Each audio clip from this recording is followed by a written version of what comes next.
Hi, my name is Alex Lejewski, and my topic focuses on the diversity and identity of the Socialist Federal Republic of Yugoslavia. Yugoslavia consisted of 6 republics, which were Bosnia and Herzegovina, Croatia, Macedonia, Montenegro, Serbia, which also had the provinces of Kosovo and Vojvodina, and Slovenia. Since the early 20th century, each one of these republics had foreign ethnic and religious groups living in each, and for most of the 20th century, there weren't many problems between them. Tensions between ethnic and religious groups only really began in the 1980s after the death of a very important person in Yugoslavia's history. This person was Josip Broz Tito, commonly referred to as Tito, and he served as a president of Yugoslavia from 1953 to 1980.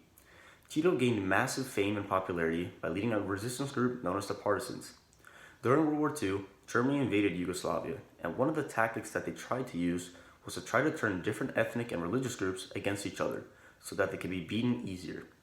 To counter this, the Communist Party of Yugoslavia came up with the principle of brotherhood and unity, which asked the different people of Yugoslavia to overlook their differences and unite against the occupying forces.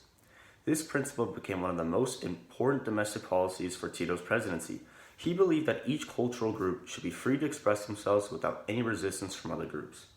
After the gruesome events of World War II, Tito thought that promoting peace and equality between the groups would be the best way to avoid more national conflict and the hatred of other races. Citizens of Yugoslavia were also given the choice to declare their nationality as Yugoslav, and not the original republic from where they came from.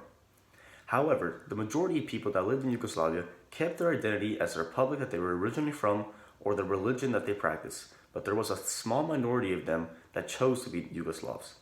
Having all of Yugoslavia take the national identity was not Tito's goal. The main focus was to make sure all ethnic groups could coexist peacefully and that the identity of another person would not lead to tensions rising. The death of Tito also led to the death of peace among the cultural groups. After his death, the power of the federal government greatly decreased, and each republic elected their own presidents that would collectively work together to run all of Yugoslavia. These elections led to major nationalist movements, which was the catalyst for tensions to rise between the countries and ultimately lead to war. Groups like Croats and Serbs that for a time lived peacefully together became enemies. Republics that had a more homogeneous population, like Slovenia, also wanted to separate and have their own country. The wars that took place in Yugoslavia really showed how there wasn't a Yugoslav national identity. Yugoslavia was mostly different ethnic groups tolerating each other for a time before economic and political problems of the 1980s occurred.